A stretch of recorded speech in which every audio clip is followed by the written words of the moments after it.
What's up, guys? It's your girl A1 Lian, and I'm back with another YouTube video. Today, this YouTube video will be on scary true stories reaction video. Yep, and it's happening tonight. What time is it right now? It's pretty late right now. It's about. But it's the time. It's nighttime, and we're gonna do this. We're gonna listen to true scary stories, and we're gonna react to it. And also, it's not really like a challenge or anything. Also, we should have done this at 3 a.m. It will be more scary, and that's where all the ghost spirits and stuff, But dude don't know how to wake up for school, so. Well, yeah, I was late today. Bro don't know how to wake up for school, so we gotta get this over with because he gotta get to bed. Because he got a bedtime. I don't got a bedtime. You got a bedtime. Okay. Stay up 2 o'clock in the morning. Video will be starting now. Out for sponsoring this video. So, Surfshark is a modern VPN designed with the user in mind. Those are incredibly important, especially for any of you guys in Europe who have Article 13 taking effect soon. I recently signed up to Surfshark for internet security myself, and I really appreciated just how easy it was to set up. I also love the fact that with Surfshark running, I can surf the web with no ads, trackers, malware, and no phishing attempts. You can also connect an unlimited amount of devices. And without further ado, let's begin. Took that long. For real. I've been hearing some weird stories from my daughter lately that have been reminding me of an experience that I had when I was younger. And I wanted to get your guys' take on it. A bit of backstory first, though. So, in 1994, when I was 11, I had an encounter with something that I can only describe as a shadow person. At the time, I had no idea what it was. A ghost, an alien. I had no clue. It started one April night when I was asleep, dreaming, and in my dream I was sitting on a wall looking over the PE field of my school when a kid that bullied me in real life came up to me, punched me in the chest, knocking me off the wall. I felt the pull, physical force of the blow, and it woke me up. I woke up screaming at him, my chest hurting from the punch. My physical body had been hit, and I had the wind just knocked out of me. When I woke up, I bolted upright to my sitting position, clutching my chest, trying to breathe. And as soon as I looked up across the room, I saw this thing. It looked like a shadowy kind of hooded monk, I suppose. Where its face should have been was just a darker shade of black. It seemed to be folding something in its hands over and over again. I say folding, but it worked in Los Angeles, and this was a few months after the Northbridge earthquake. After having lived through that, I had this fear of being trapped in my room from a quake, so for a long while I would just store supplies near my bed. Pour some water, saltine crackers, and a flashlight. Full of darkness and light for a few seconds, and then it would... 3 real date night horror stories. She's trying to act like she's in the ghetto. So we're gonna do that. We're gonna watch this video, and it's gonna be a reaction video. Go ahead. Our thoughts or whatever, Don't forget to subscribe. Let's see what this is about.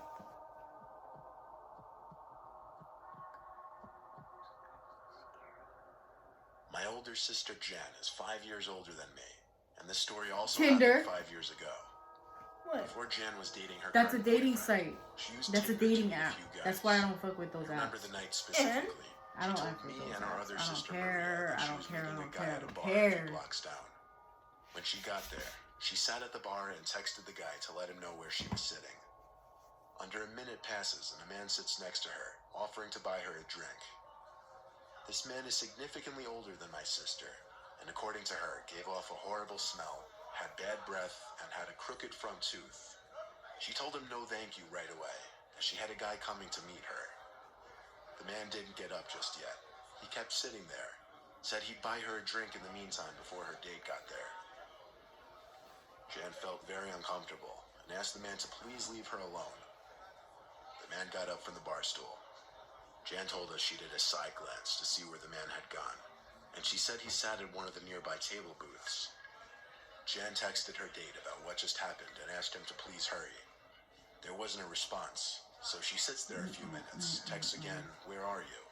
This time the guy responds, "Running late, get a drink or two without me." Now, this was an odd text for a guy to send to a girl he's meeting. And to make it even worse, the man from before came back to sit next to Jan, asking where her date was and acting all upset that she was still alone. My sister responded to the man once or twice, then had enough and asked him to please leave her alone once again. She texted her date one more time saying, "Sorry, I'm gonna leave." And as she sent it, the man's phone, which he left on the bar, vibrated. My sister immediately put two and two together and said she's going to the bathroom. I remember she called our sister Maria asking what to do. Maria told her just leave and drive home. I listened in on the conversation. When Jan left the bathroom, the man was no longer anywhere to be seen in the bar, which I'm sure she found to be a relief. She went straight to her car and started driving home. It's a very linear and short path from that bar, and she was home in probably a couple minutes. When she pulled up in the driveway and started walking to the front door, she noticed another car pull up across the street. It didn't stop directly in front of the house across the street. It stopped one house over. Jan came inside, and from here on, I can tell the story from my own point of view. Maria and I came to greet Jan and ask her what happened. She went to the window and creased the blinds to look outside. She told us there was a car out there before, and she was worried and followed her. But when all three of us looked through the blinds, we didn't see a car out there. So she told us the unsettling story of what happened at the bar. Maria did a better job at comforting her than I. Girl thing, I guess. I did tell her that if that man ever stepped foot near her again, I'd kick his ass. Later on, we all went to our rooms and did our own thing. I was playing Far Cry 4 on my computer when I heard the horrible sound of both my sisters screaming. And let me shift back to Jan's perspective for a second. She was on her phone in bed when she got a text from that number. It said, "Hey, I'm so sorry, I didn't see your text until I got to the bar." Jan didn't answer that. So he sent a follow-up text saying, "I'm gonna meet you at your house. Which window is yours?" Jan called Maria to come to her room to look at the text. As they talked for a little bit, figuring out what to do, Jan's See, window bro, slid that's why I open. don't like my window Someone tried pushing their open. way through the roller shade. That was when both Maria and Jan screamed, causing not only me, but our parents from upstairs to come rushing to her room. The man trying to come in gave up before we even made it to the room. Our dad went outside to try and chase after the man, but he was already long gone in his car probably. Of course, my dad called the cops to get a police report. Jan gave the police the man's cell phone number, and they took records of the text conversation. That's why you need They said they were going to do what they could to trace the number, though it could take a few days. My dad was contacted after the weekend by the local police station, and they asked him to come in. At the station, they said they traced the number to be a fake number through some app, and that there was no guarantee they could trace the use back to a specific phone. My dad asked them to do whatever they could. Weeks passed and we never heard from the police, but we all slowly started to forget about it.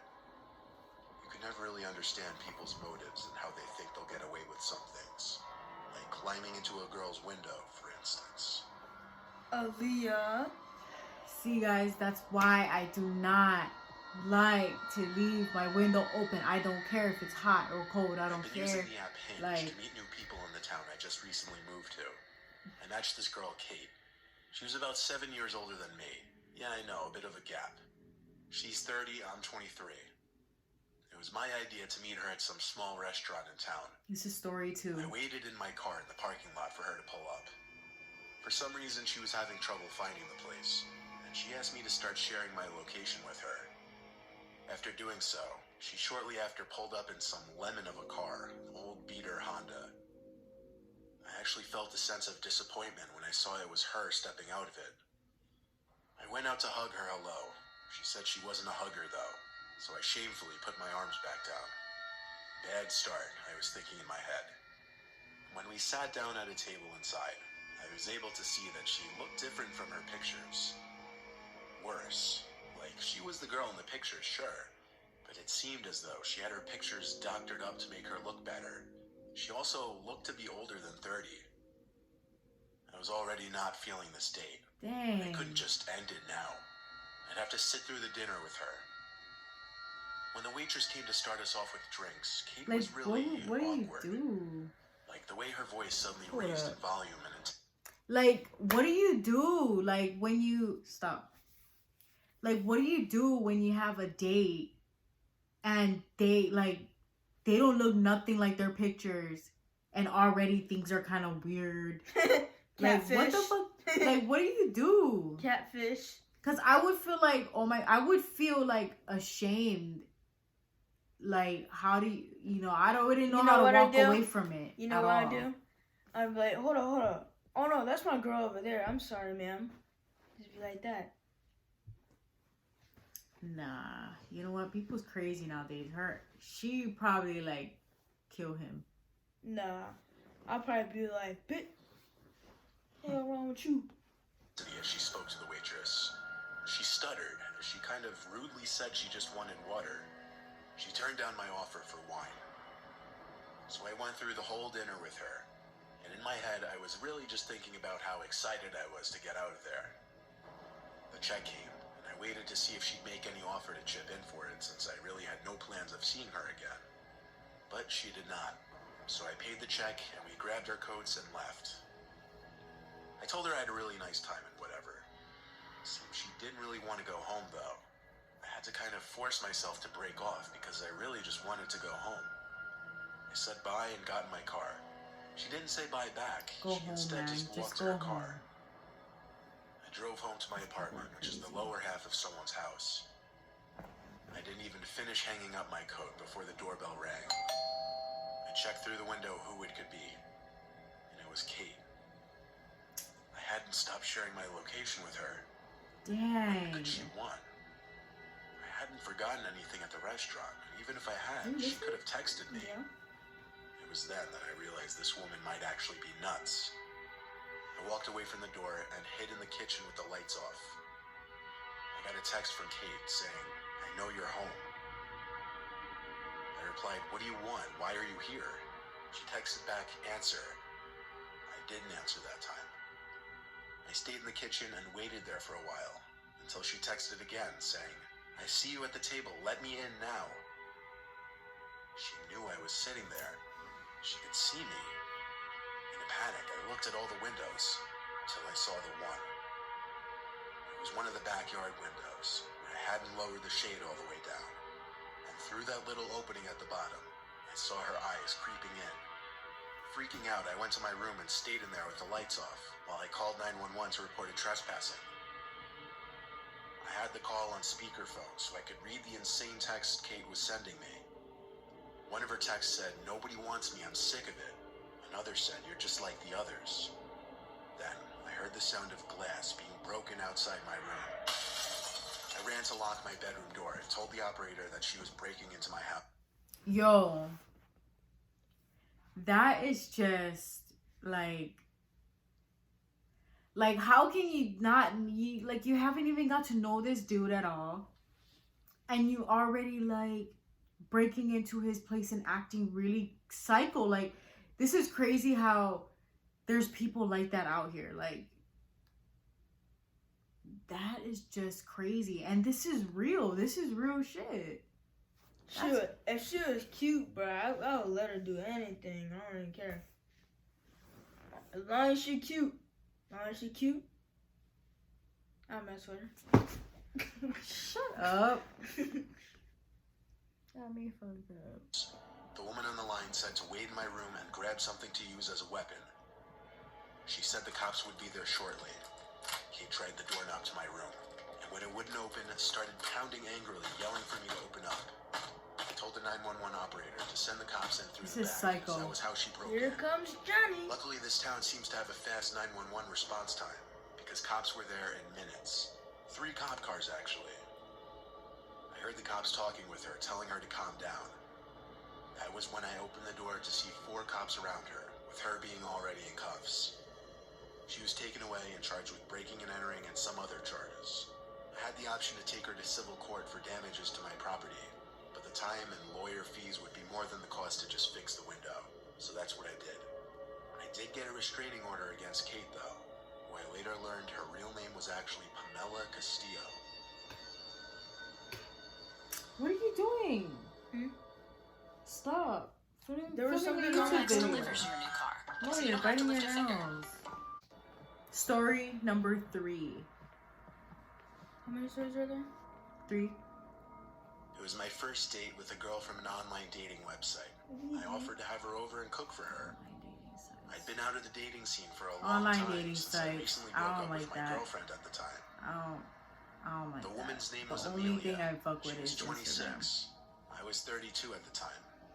You can still do it I on didn't really Instagram think too. having her over for dinner before meeting her was weird.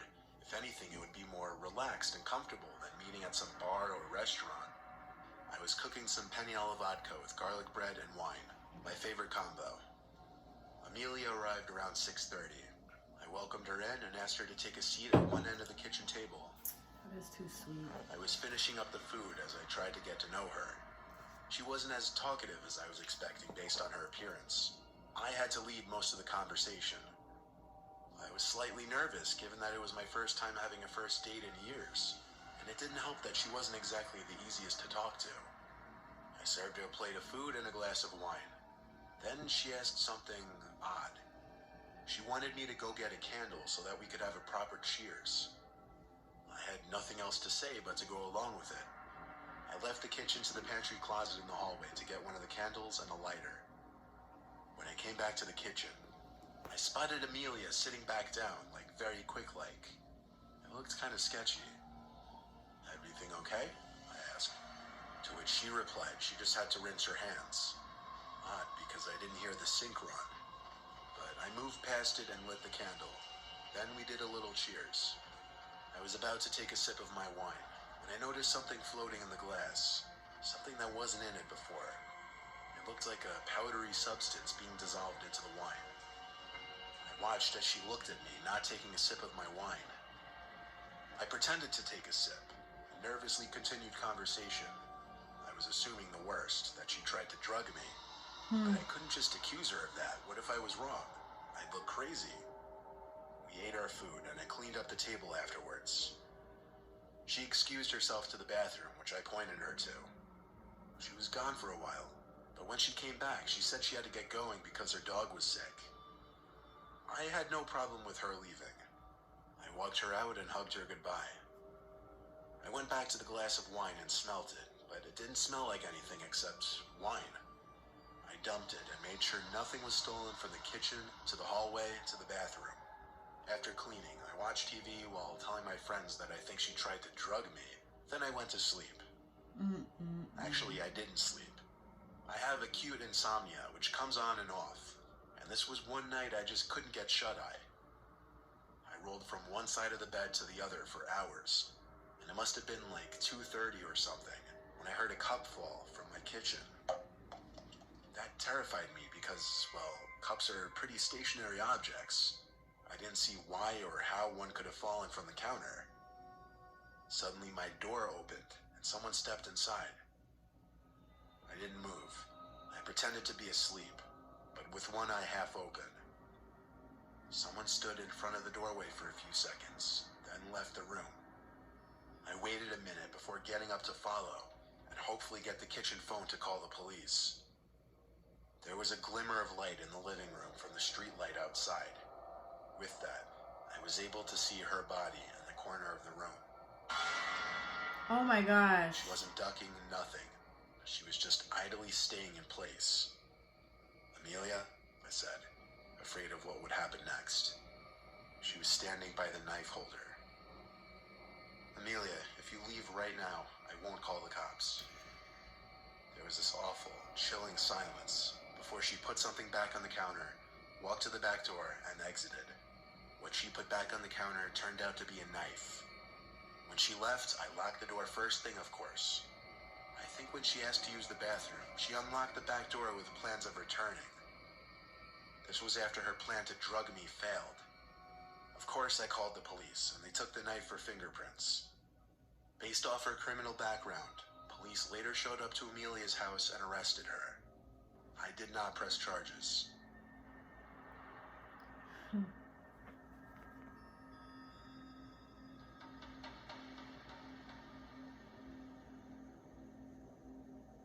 All right, guys. Well, that was the 3 true horror stories that we just watched. What do you have to say about it?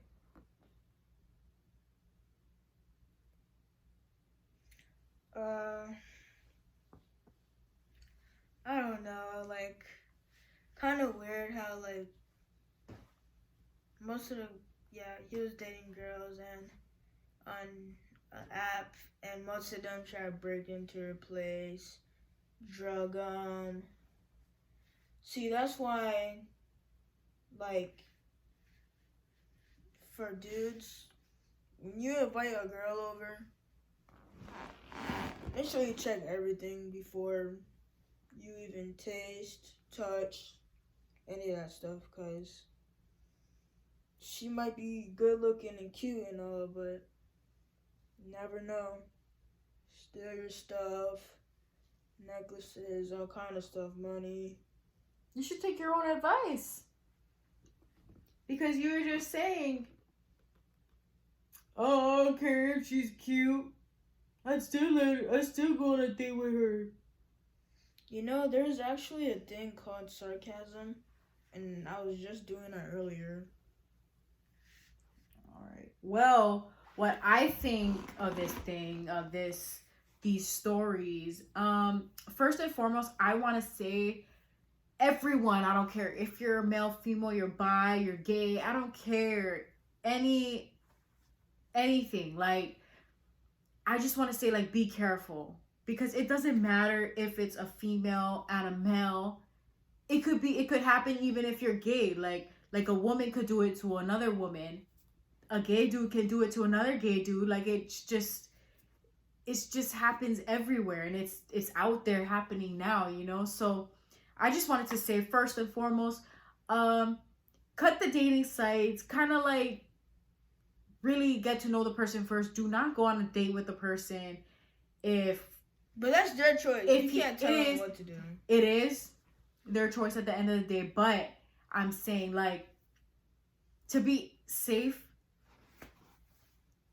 you know, we don't live long, if you think about it. Life is too short, and I think everybody needs to focus on staying alive and minding your own business and being careful who they let around them, because there is really, really dangerous people out there. And, you know, like, I've pretty much experienced so many weird people in my life, you know. So that being said, like, social media and stuff, Tinder, dating apps, like, they're just no good for anybody to me, because there is just full of weird people out there, and you just never know, you know. Don't judge a book by its cover, but definitely certain points you have to.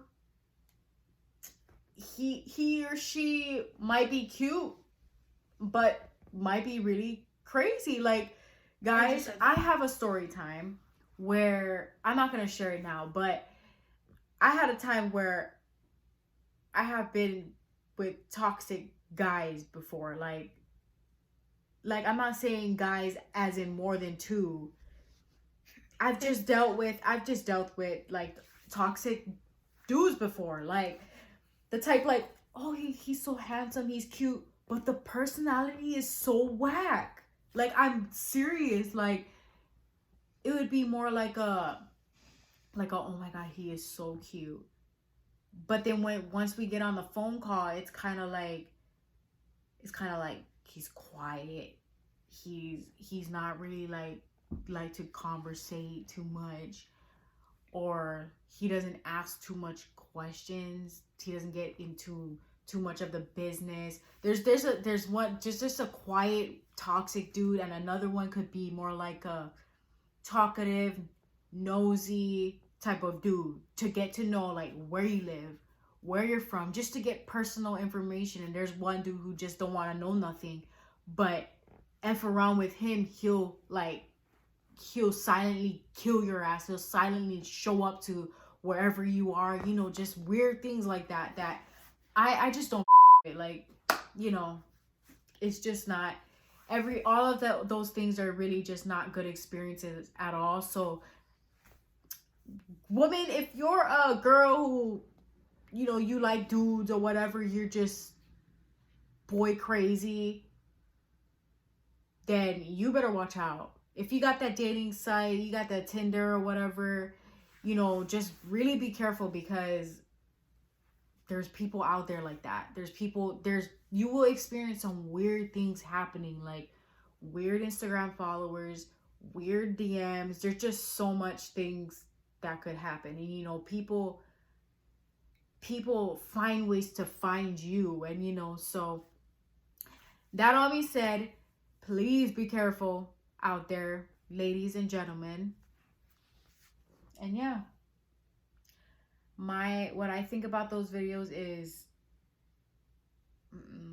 just stay to yourself, for real. Like, it's fine with talking to people, but just be careful who you let into your life. Just be careful how you run your life, you know? That is it for the YouTube video today. I hope you guys enjoyed it. Don't forget to like, comment, and subscribe, and follow my Instagram. Everything will be in this description down below. And yeah, thank you for watching.